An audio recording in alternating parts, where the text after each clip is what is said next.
Bapak Ibu, mari kita lanjutkan subtema yang ketiga yang akan dibawakan oleh Bapak Santoso, yaitu tentang diskresi menentukan komitmen. Ya, terima kasih Mbak Vero. Ya, selamat pagi Ibu Bapak sekalian. Oke, kita akan masuk pada pertemuan ketiga, yaitu diskresi menentukan komitmen. Ya, semuanya ada tantangan menuntut kemampuan kita untuk berbelalasa. Ya, diskresi sendiri kita pahami menurut KBBI adalah kebebasan mengambil keputusan sendiri dalam setiap situasi yang dihadapi. Situasi apa yang kita hadapi sekarang ini? Ya, kita akan lihat lebih mendalam. Ya. Yesus berkata, orang miskin ada selalu padamu. Jadi kita tidak bisa terlepas dari orang-orang miskin yang ada di sekitar kita. Lalu apa yang dapat kita lakukan ketika di sekitar kita jumpai orang-orang miskin? Apakah kita hanya bisa melihat saja? Apakah kita cuek-cuek begitu saja? Dari pertemuan pertama dilanjut dengan pertemuan kedua, kita sudah lihat bagaimana kita diajak untuk melihat tidak hanya dengan melihat secara fisik, tapi bagaimana kita bisa melihat dengan mata hati kita sendiri. Kita diajak untuk serupa dengan Yesus yang begitu mudahnya tergerak hati kita ketika kita melihat saudara-saudari kita yang lemah dan miskin tadi. Ya, dalam pertemuan kedua tadi kita sudah dituntun oleh Bro Paulus tadi bagaimana kita diajak untuk melihat dengan mata hati kita. Nah, di pertemuan ketiga ini kadang kita untuk berdiskresi itu tidak begitu mudah, ya. Ada keraguan-keraguan yang bisa kita hadapi berkaitan dengan kemampuan kita dan lingkungan kita juga bagaimana. Ya, pertemuan ini tetapi kita harus juga melakukan walaupun dari hal-hal yang kecil. Jika hal-hal yang kecil ini kita lakukan dengan setulus hati, maka dampaknya akan luar biasa, ya. Nah, pada pertemuan ketiga ini, diskresi menentukan komitmen. Bacaan kitab sucinya diambil dari Markus 6 ayat 35 sampai 44. Kisahnya adalah bagaimana Yesus sendiri berdiskresi, ya. Di sini bacaan di sini memberi gambaran kepada kita bagaimana berdiskresi yang benarnya. Pada suatu hari sudah mulai malam, kita tahu, ya. Banyak pengikut-pengikutnya yang mengikuti Yesus dan hari sudah mulai malam. Kita tahu pengikut-pengikut Yesus itu sudah mengikutinya mungkin dari pagi-pagi hari. Bagaimana mereka harus kembali ke rumah masing-masing dengan kondisi perut kosong. Kembali lagi di sini Tuhan Yesus tergerak hatinya memikirkan bagaimana nasib orang-orang banyak tadi. Yesus mengajak murid-muridnya untuk memberi mereka makan, tapi apa yang dikatakan oleh murid-muridnya kita tahu. Ya, seperti juga bacaan hari ini, saya tadi juga udah lihat lagi, baca lagi, ternyata bacaan hari ini pun menceritakan tentang Yesus memberi makan kepada orang banyak. Kalau bacaan di sini Yesus memberi makan 5.000 orang, di bacaan Injil hari ini yang diambil dari Markus 8 ayat 1 sampai 10, itu disebutkan Yesus memberi makan 4.000 orang. Ya, kita tidak mempermasalahkan 4.000 atau 5.000-nya, tetapi kita diajak untuk bagaimana kita mampu memberi makan kepada orang-orang banyak. Kita tahu ya, sekarang ini pemerintah sedang memberi makan bergizi gratis kepada anak-anak sekolah. Kita tahu makanan itu diberikan ketika anak-anak masuk sekolah. Bagaimana hari-hari yang tidak sekolah, dan yang mendapat makanan gratis pun anak-anak yang sekolah. Kita tidak bisa menutup mata bahwa masih banyak anak-anak kita yang di luar sana yang lemah dan miskin yang tidak bersekolah. Di mana keadilan untuk mereka semua? Apakah mereka tidak berhak mendapat makanan bergizi gratis tadi? Nah, untuk itu bagaimana kita diajak untuk lebih peduli dengan mereka, anak-anak yang lemah dan miskin tadi. Ya, bagaimana Yesus dan para murid memutuskan untuk berdiskresi yang memberi makan orang banyak dengan segala kendala yang ada. Diskresi kadang-kadang kita lihat dan kita ambil dengan kondisi yang serba cukup, itu sangat mudah. Tapi kita bisa lihat di sini para murid dihadapkan pada suatu situasi hanya ada tersedia 5 roti dan 2 ikan, tapi harus memberi makan 5.000 orang. Jawab murid-muridnya, biarkan mereka pergi untuk membeli makanan. Di mana mereka harus membeli makanan, sedangkan hari sudah mulai malam. Ya, disinilah kita diajak untuk bagaimana para murid menyatakan kepada Yesus untuk menyuruh orang banyak pulang untuk mencari makan sendiri. Ya, lalu bagaimana hari sudah mulai malam, juga yang tersedia hanya 2 ekor ikan dan 5 potong roti. Tapi disinilah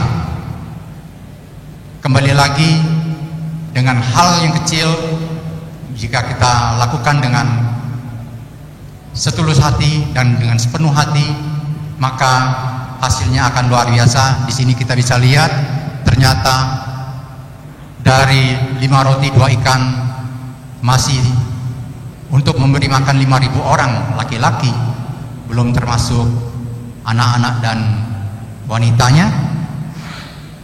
Pastinya semua mendapat makanan dan masih menghasilkan sisa 12 bakul. Nah, 12 bakul ini apakah dibuang begitu saja? Tentunya mubazir. Dan kita juga bisa melihat bagaimana realitas yang kita hadapi sekarang. Banyak anak-anak yang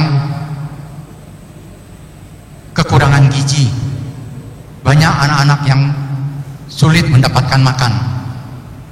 Tapi kita juga lihat banyak makanan-makanan yang berlebihan yang terbuang begitu saja.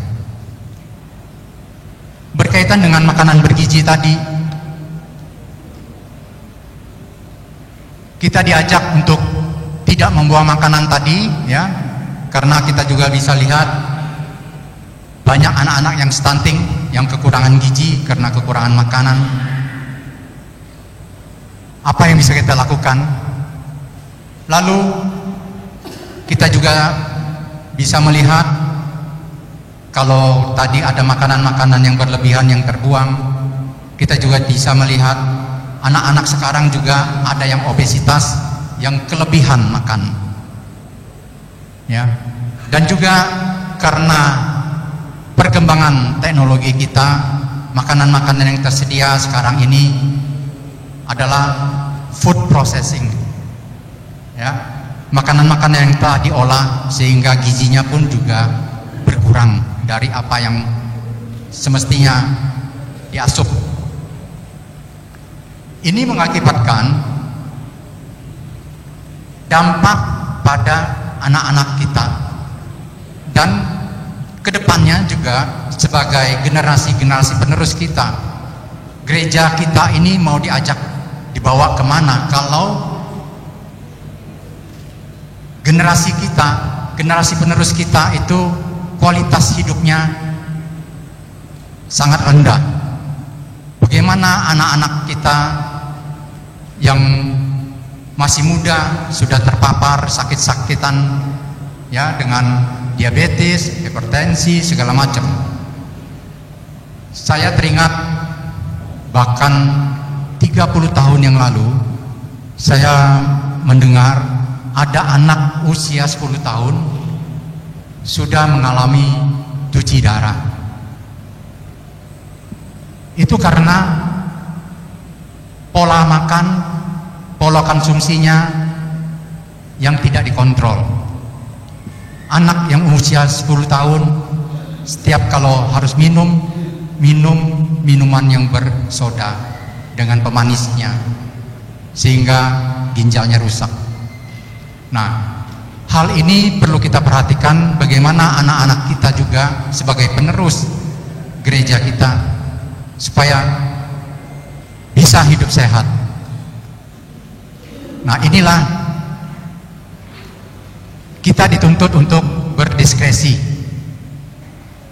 ya, untuk menjaga masa depan gereja kita jangan sampai rusak.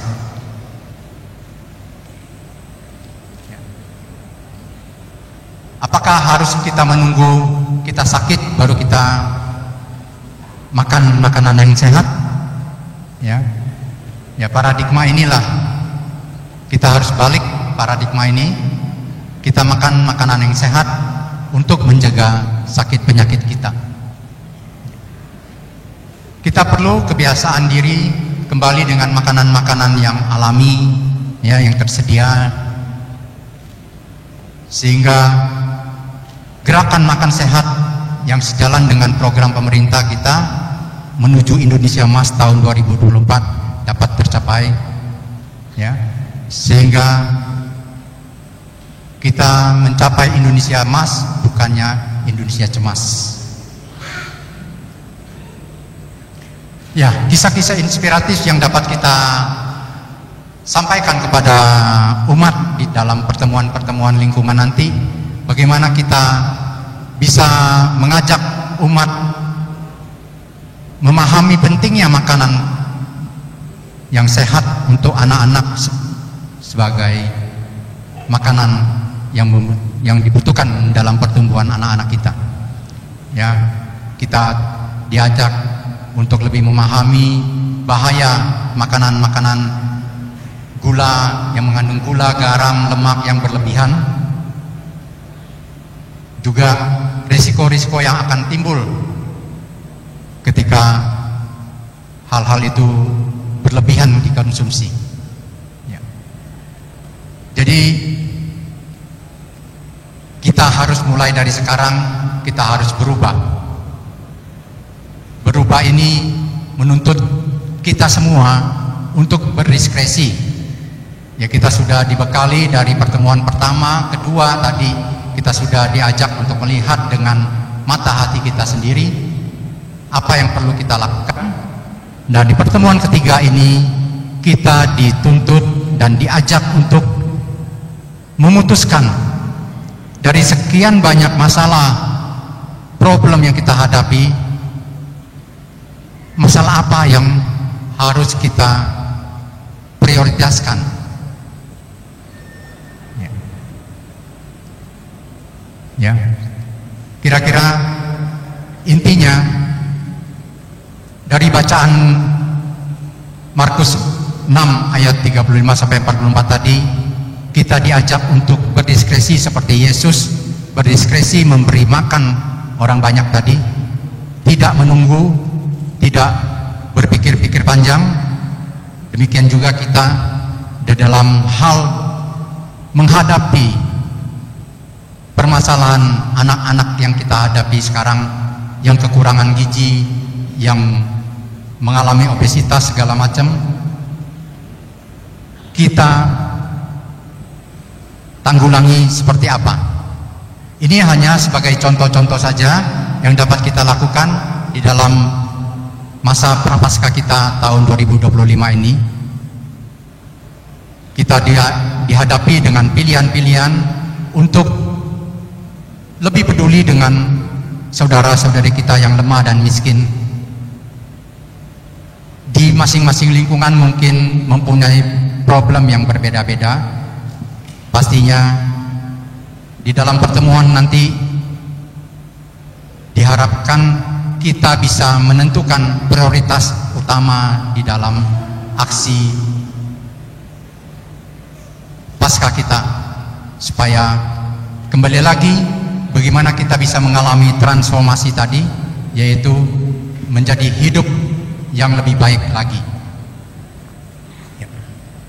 Kira-kira pertemuan ketiga seperti itu, bagaimana kita diajak untuk berdiskresi, ya. Proses analisa sosial kali ini adalah kita untuk menjawab sebuah pertanyaan, apakah yang dapat kita lakukan secara nyata untuk menolong sesama kita berbebaskan dari realita penderitaan kita, ya, penderitaan anak-anak yang kekurangan gizi. Bagaimana kita bisa menolongnya? Di semua ini ada tahapan-tahapan yang perlu kita lakukan. Ini hanya sekadar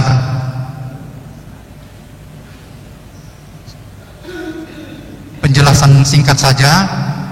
Nanti lebih detailnya nanti akan Ibu Bapak mendapat penjelasan dan pengarahan dari PSE bagaimana mau merealisasikan aksi nyata yang akan kita lakukan pada APP tahun 2025 ini.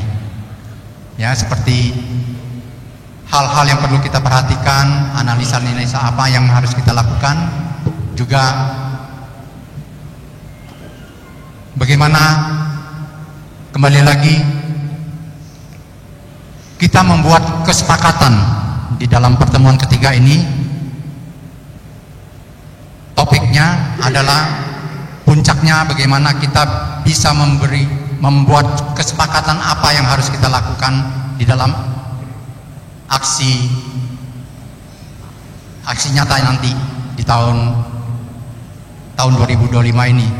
Yang paling penting adalah bagaimana kita bisa melakukan gerakan kepedulian transformatif tadi, ya. Jadi bisa merubah, bukan hanya sekedar bantuan-bantuan yang sifatnya karitatif, tapi bersifat transformatif yang bisa merubah kondisi menjadi yang lebih baik lagi. Kira-kira itu saja, ya. Tolak ukurnya mungkin bisa lebih jelas lagi nanti ketika mengikuti sosialisasi ansos dari PSE. Ya, ada tolak ukur yang perlu kita pertimbangkan, yang perlu kita perhatikan untuk menentukan pilihan-pilihan aksi kita nantinya. Ya, ini sekedar mengetahui aja lebih dahulu, lebih dalamnya nanti pada pertemuan ansos. Ya, refleksi penutup, ada satu firman dari Kejadian 1 ayat 29.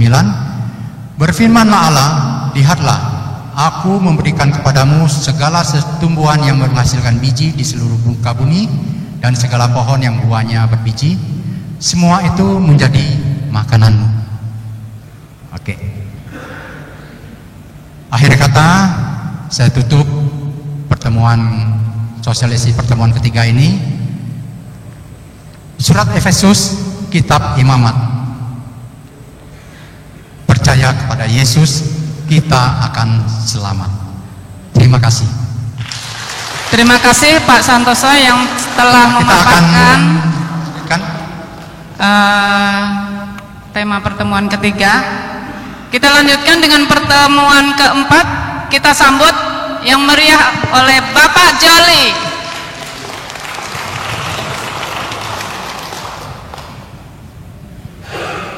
Ya, shalom para peziarah pengharapan, Bapak Ibu umat terkasih. Terima kasih saya diminta untuk membawakan pertemuan keempat. Jadi pertemuan keempat ini sebenarnya merupakan gawang terakhir daripada apa? Daripada gerakan analisis sosial kita. Daripada 4 pertemuan APP ini, ya. Jadi tadi kita mendengarkan begitu banyak permasalahan di sekitar kita. Tadi saya mengambil satu kata dari Pak San, kamu harus memberi mereka makan. Ya, itu kita pegang baik-baik. Kamu harus memberi mereka makan. Itu merupakan apa? Itu artinya apa? Apa yang bisa kita lakukan di dalam masa APP ini? Kamu harus memberi mereka makan. Kita juga melihat begitu banyak permasalahan di sekitar kita. Tadi ada masalah stunting. Tadi ada masalah apalagi kelaparan.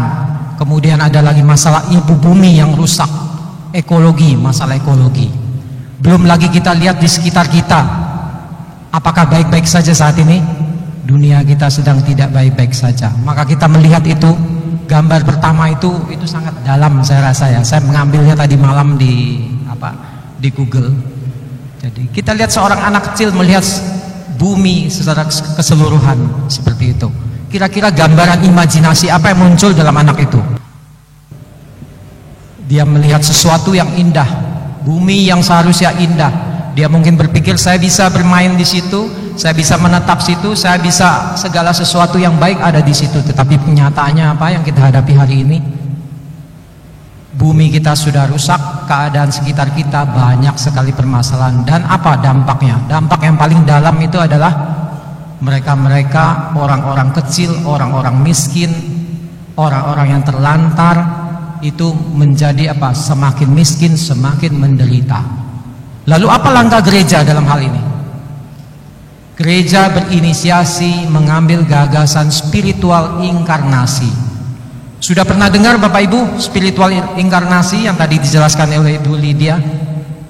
Itu gagasan yang sudah muncul sejak Ardas tahun sebelumnya. Coba dibuka filenya kembali. Tahun 2017. Kita masih ingat semboyan amalkan Pancasila?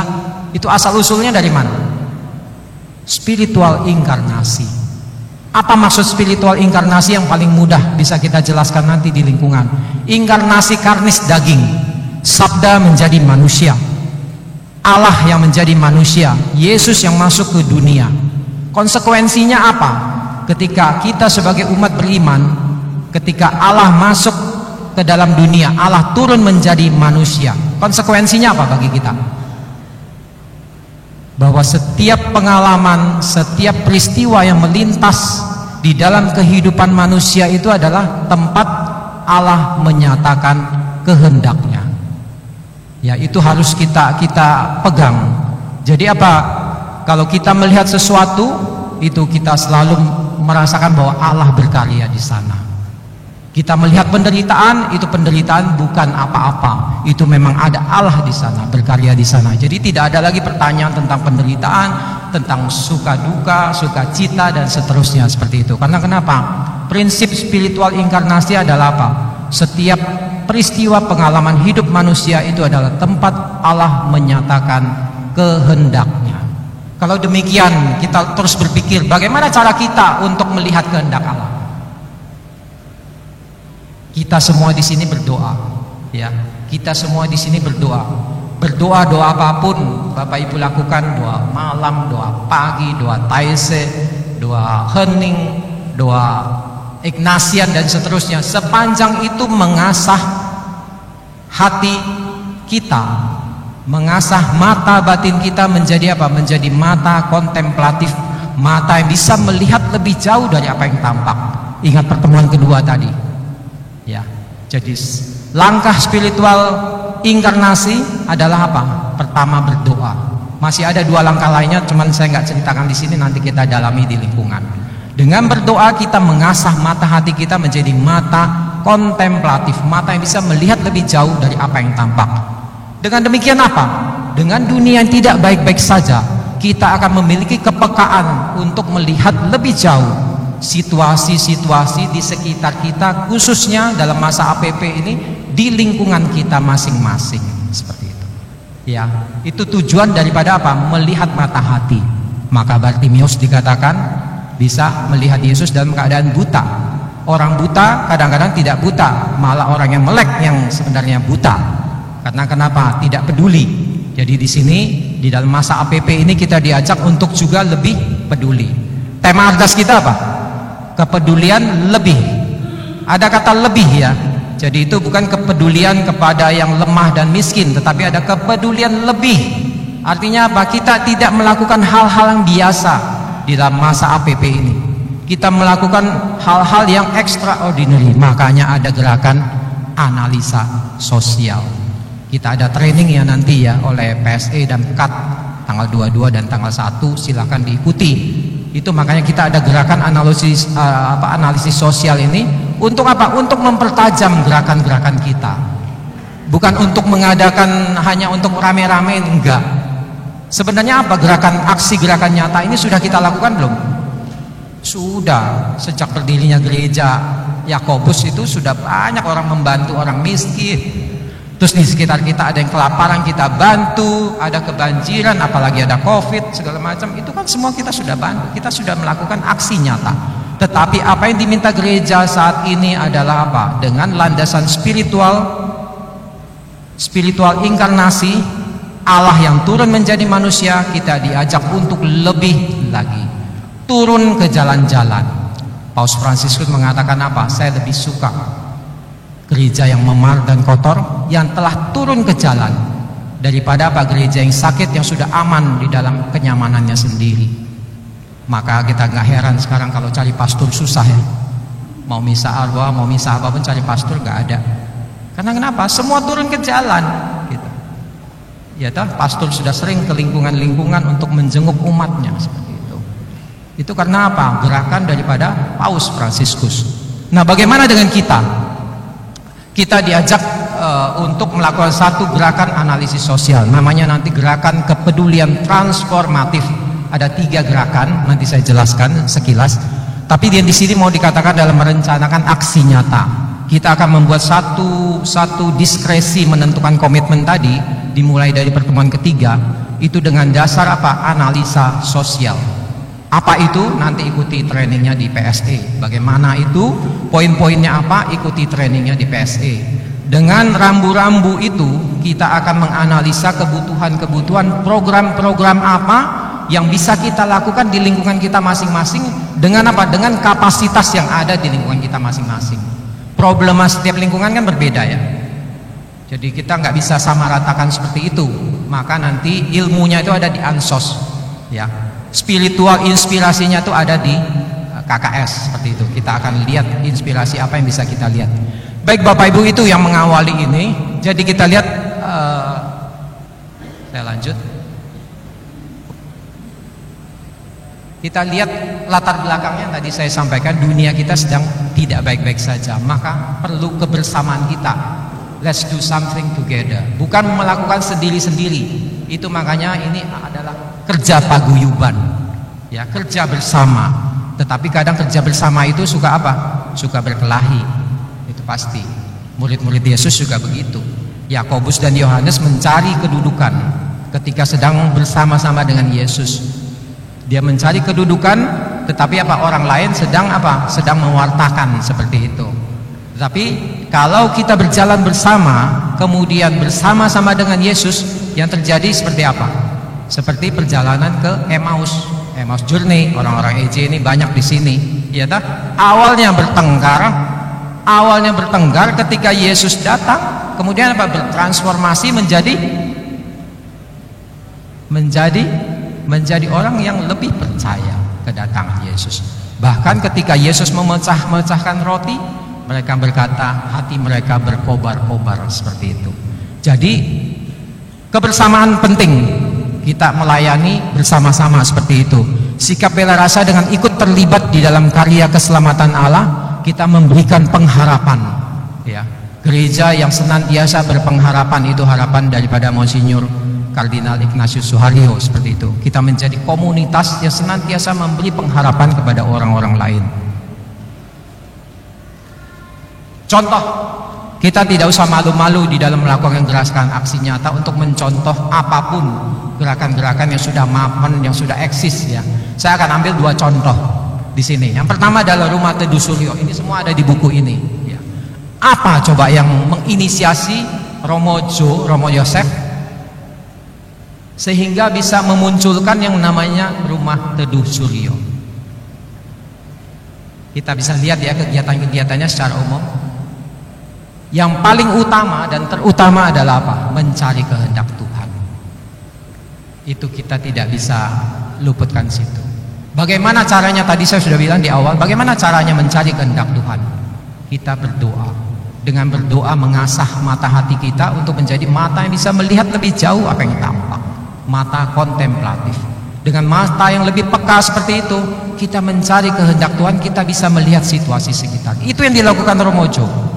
Dia berbicara dengan orang-orang yang datang dari jauh untuk berobat kanker, untuk berobat hal-hal yang penyakit-penyakit yang sangat berat, tapi tidak ada tumpangan, ya toh? Belum lagi soal biaya. Itu apa? Butuh satu mata hati kepekaan. Ya, ini satu contoh untuk apa? Untuk gerakan kita juga di lingkungan. Analisa-analisa yang bisa kita lakukan di lingkungan. Seperti itu, melihat orang lain, kita bisa melihat lebih jauh kesulitan-kesulitan dia dan ikut merasakan kesulitan orang lain. Itu juga yang dirasakan oleh Romo Jo. Dia mengatakan apa? Tuhan mau apa dengan hidupku? Ini pertanyaan orang beriman dan seharusnya juga kita bertanya demikian. Jangan terkungkung oleh rasa zona nyaman yang kita semua sudah mapan, kita bisa makan enak, tidur enak, tidak kebanjiran, kemudian kita di dalam zona yang nyaman. Tetapi apa? Orang beriman senantiasa bertanya tentang apa? Tuhan, Engkau mau apa dengan hidupku? Maka Kardinal Ignatius Suharyo, saya teringat pernah mengatakan satu doa mohon kecemasan. Pernah dengar Bapak Ibu? Doa mohon kecemasan. Apakah doa supaya kekhawatiran itu datang terus kepada saya seperti itu? Doa yang macam-macam tentang kekhawatiran? Bukan. Doa itu adalah doa mohon kecemasan itu adalah apa? Sepanjang saya belum menemukan kehendak Tuhan, saya tidak akan merasa tenang. Jadi doa mohon kecemasan. Orang yang beriman yang terus-menerus mencari kehendak-kehendak Tuhan di dalam hidupnya, itu dia. Bukan hanya karena rasa zona nyaman ya. Romo Yosef kurang apa coba? Ganteng, pinter, ketua K3S, ya tak? Bentar lagi nggak tahu jadi apa, ya tak? Relasinya banyak, punya banyak kegiatan, YouTuber yang sukses, kurang apa baginya? Tetapi dia senantiasa mencari kehendak-kehendak Tuhan. Tuhan mau apa dengan hidupku? Mengapa hatiku selalu merasa resah melihat orang yang menderita? Ya, mapan kok resah gitu loh, kita bertanya. Maka itu harusnya ada juga di dalam kehidupan kita. Senantiasa bertanya kepada Tuhan, Tuhan mau apa dengan hidupku? Ini contoh pertama. Contoh kedua yang ada di sekitar kita. Ini sebelumnya saya mohon maaf kepada Ibu Rosita. Ini inisiasi daripada Ibu Rosita dan Ibu Eti. Itu yang saya tahu ya. Tadi malam saya pikir-pikir ngambil contoh apa gitu ya ada di sekitar paroki kita. Saya rasa ini sebuah komunitas yang berpengharapan yang sangat baik. Mungkin bertumbuhnya tahun 2022 ya Ibu Rosita ya. 22 atau 23 seperti itu, jadi baru mungkin 3 tahun. Tetapi apa? Ini sebuah komunitas yang dibangun. Coba tanya Ibu Rosita. Ini kok mulai inisiasinya itu bagaimana? Emangnya ujuk-ujuk langsung jadi? Pasti juga mencari kehendak Tuhan. Ya, pasti juga apa? Berpikir, berdoa, mengasah mata hati, mencari kehendak-kehendak Tuhan sampai pada satu titik berdiskresi untuk menentukan komitmen. Memutuskan bahwa apa? Saya akan menggawangi orang-orang yang berkebutuhan khusus ini untuk apa? Untuk supaya mereka boleh ada pengharapan. Inilah komunitas berpengharapan yang apa? Yang sungguh menjadi contoh yang baik untuk kita dukung dan kita kembangkan. Kebetulan ada di paroki kita. Silakan undang Bu Rosita ke lingkungan nanti untuk sharing kalau mau ada yang mau banyak lebih tahu, atau Bu Eti mungkin ya. Seperti itu. Satu ayat yang merujuk itu bacaan kita hari ini. Bacaan kita besok. Berbahagialah hai kamu orang miskin, karena engkaulah yang punya kerajaan Allah. Di lain sisi ya, di Markus 7 ayat 26, 25 kalau nggak salah. Celakalah kamu hai orang kaya, karena berkat kekayaanmu engkau telah memperoleh penghiburanmu. Ya. Kita akan baca ini bacaan sore ini atau besok pagi. Artinya apa? Orang-orang miskin senantiasa diberikan pengharapan oleh Allah. Berbahagialah hai kamu orang miskin, karena engkaulah yang punya kerajaan Allah. Apakah orang kaya tidak punya kerajaan Allah? Apakah orang kaya tidak punya kerajaan Allah? Bukan. Orang kaya dikatakan apa? Karena kekayaanmu engkau telah memperoleh penghiburanmu. Karena kenapa? Sudah terlena dengan ke zona yang nyaman, tidak mau lagi turun ke jalan. Seperti itu. Jadi itu yang menggugah kita, inspirasi kita untuk apa? Untuk gerak turun ke jalan. Karena tadi spiritual inkarnasi, ingat, Allah turun menjadi manusia itu gerak turun. Gerak turun itu merupakan landasan daripada kita untuk bergerak lebih jauh ke bawah, seperti itu. Ini yang kedua. Inspirasi yang terakhir ada dari kitab suci. Tetapi sebelum ini saya teringat juga satu contoh yang bisa dilakukan di lingkungan. Di lingkungan saya Stefanus 1 pasti ada yang kenal Ibu Susanti. Itu istrinya Pak Yosef Chang. Dia itu mengumpulkan minyak-minyak bekas. Minyak-minyak yang ibu-ibu tuh buat gorengan itu pokoknya diumumkan, pokoknya sisain kalau bekas-bekasnya itu jangan dibuang langsung ke sink seperti itu, ke got. Kumpulkan itu, entah sebotol kecil, sebotol besar atau jirigen, kumpulkan saja. Itu nanti akan di pick up oleh Ibu Susanti untuk apa? Untuk dibawa ke PSE kalau nggak salah. Saya nggak tahu prosesnya bagaimana, tetapi senantiasa setelah melakukan itu berjirigen-jirigen dibawa ke tempatnya seperti itu, kemudian ada serah terimanya dan ada nilainya seperti itu. Itu apa? Secara tidak langsung membantu orang-orang miskin melalui jalurnya PSE. Seperti itu salah satu contoh di lingkungan kami. Nah, kemudian inspirasi yang kita bisa lihat untuk gerakan aksi nyata ini ada di Lukas 10 ayat 25 sampai 37. Tetapi di dalam buku ini hanya dari Lukas 10 ayat 29 sampai 37. Ya. Jadi ceritanya begini, karena ini cukup panjang. Ini ceritanya ada ahli Taurat. Pada suatu kali ada ahli Taurat yang mencobai Yesus. Jadi Yesus ini sedang diuji gitu. Ya. Guru, apa yang harus kulakukan untuk memperoleh hidup yang kekal? Yesus menjawab, Yesus menjawab apa? Apa yang tertulis di dalam kitab Taurat? Apa yang kau baca di sana? Yesus mengembalikan kepada hukum Taurat, karena ahli Taurat kan pasti mengenal hukum Taurat seperti itu. Kemudian si ahli Tauratnya menjawab apa?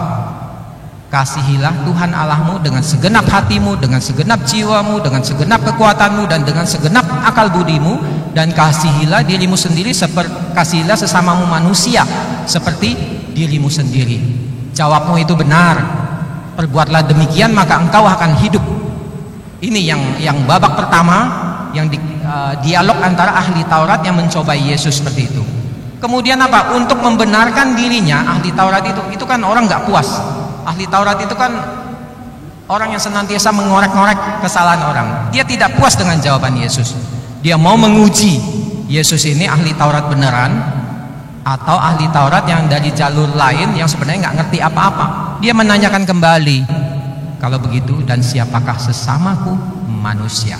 Ya. Untuk pembenaran dirinya, artinya apa? Untuk dirinya sendiri, untuk egonya sendiri. Dan siapakah sesamaku manusia? Kemudian apa? Yesus mengisahkan tentang kisah orang Samaria yang murah hati. Ada seorang yang turun dari Yerusalem ke Yeriko, ya. Bapak Ibu lihat ini gerak turun ya. Jadi nanti kita di lingkungan kita bedah sedikit-sedikit. Ada seorang yang turun dari Yerusalem ke Yeriko, di tengah perjalanan dia dirampok habis-habisan, jatuh ke tangan penyamun, kemudian ditinggal sampai setengah mati. Kemudian apa? Ada imam turun.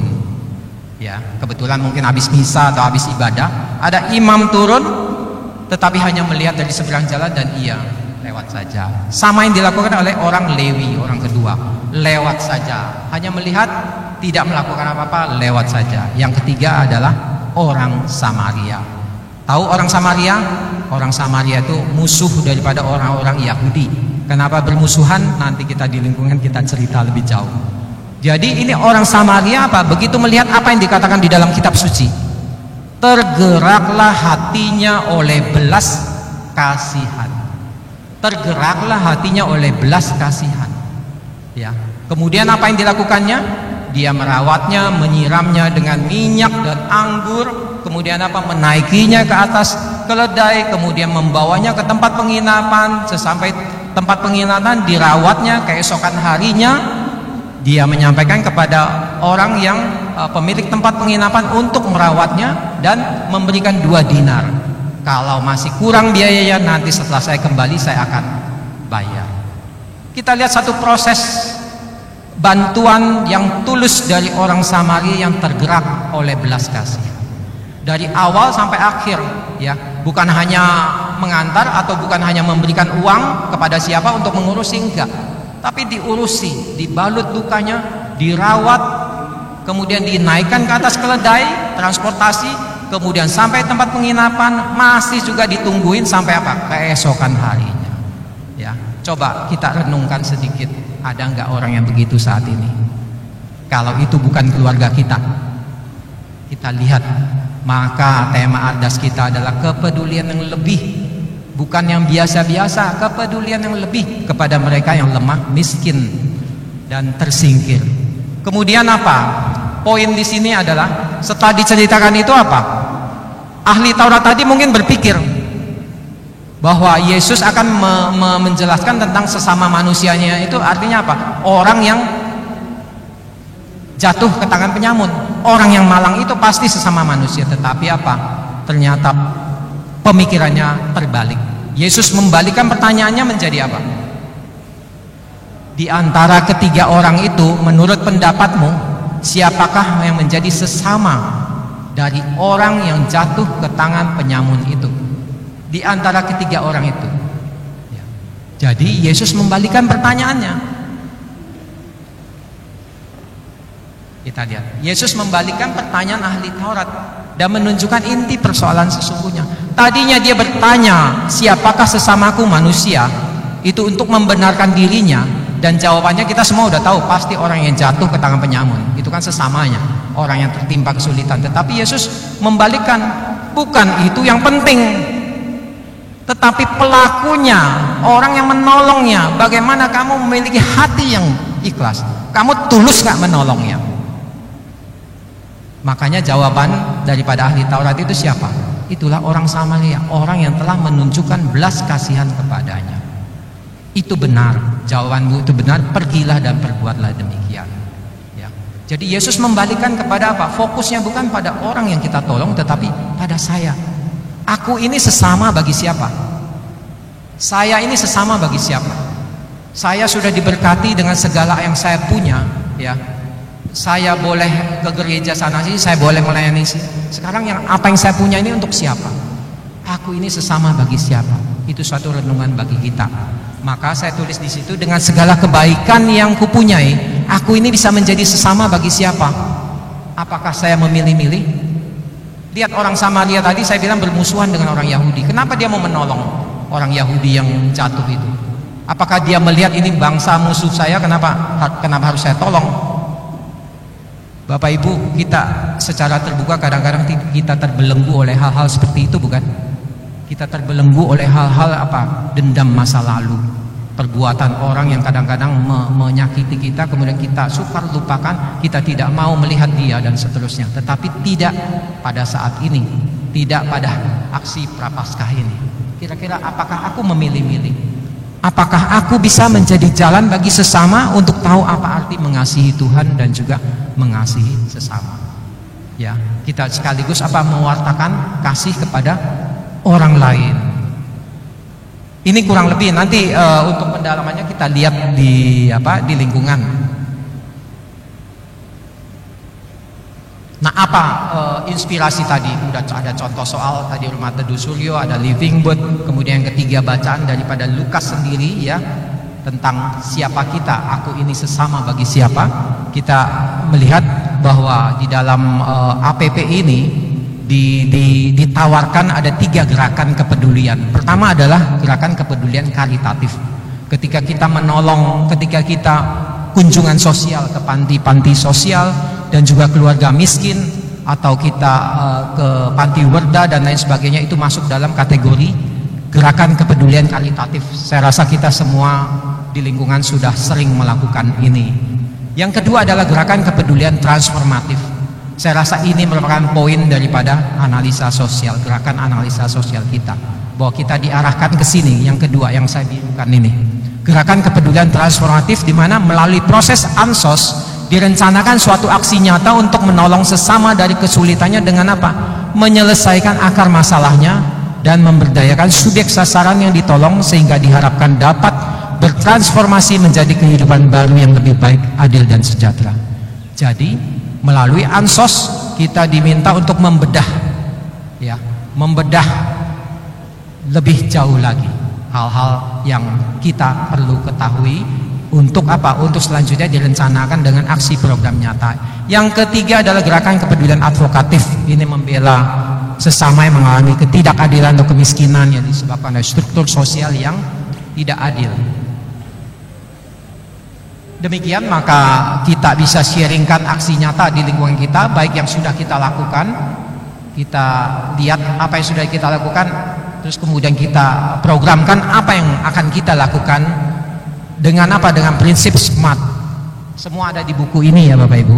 Jadi spesifik dan mendetail, measurable itu terukur, achievable dapat dicapai, relevan itu artinya apa? Sesuai dengan fungsinya dan kapasitas, dan juga memiliki target waktu.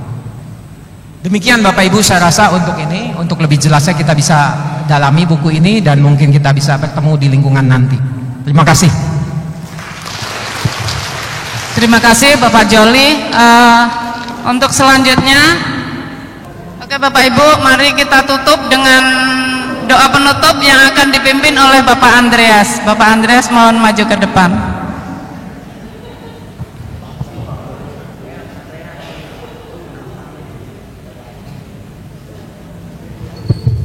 Mari kita berdiri dan mengambil sikap kontemplatif sebentar untuk berdoa penutup.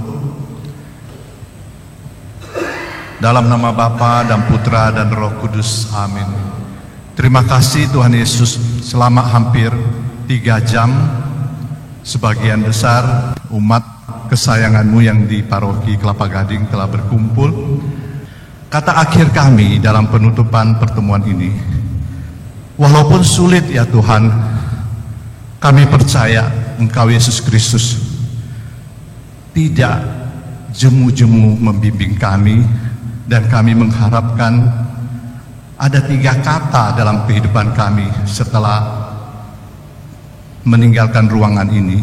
Kami mohon Tuhan, bimbinglah kami semua, terutama untuk para fasilitator juga, dalam setiap kunjungan ke lingkungan masing-masing. Semua umat lingkungan juga mampu bangkit kembali dalam segala keterpurukan, dalam suasana kondisi lingkungan yang sebagian besar acuh tak acuh satu sama lain. Kiranya Engkau membangkitkan kembali setiap umat lingkungan bersama para fasilitator untuk kembali semangat dalam pelayanan kasih, mengasihi dan mencintai satu sama lain dalam perbuatan aksi nyata. 3 kata terakhir ya Tuhan, kami mohon Yesus, mampukanlah kami semua untuk sepikiran dengan-Mu Yesus. Mampukanlah kami untuk seperasaan-Mu dengan-Mu Yesus, dan kami mampu melakukan sama seperti yang Engkau lakukan Yesus. Terima kasih. Dalam nama Bapa dan Putra dan Roh Kudus. Amin. Amin. Terima kasih Pak Andreas.